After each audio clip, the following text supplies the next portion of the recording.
ያድርግልን ይሄ ደግሞ በጣም እንደሚያምርባቸው ተስፋ እናደርጋለን አላሁ አክበር ቢስሚላህ ነሸህ ያው የኢማምነት ማዕረግ ነው ይረከቡኝና መጀመሪያ ከዛ ከፍቼ በደንብ ኢንሻአላህ አላሁ አክበር ቢስሚላህ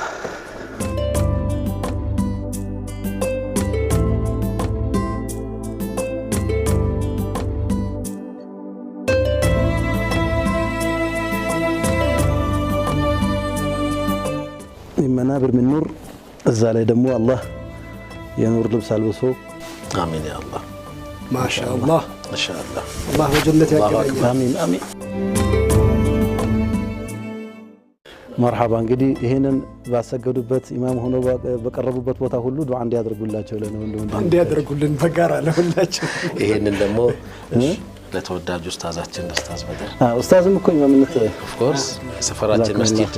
ጁምዓ አልብስልን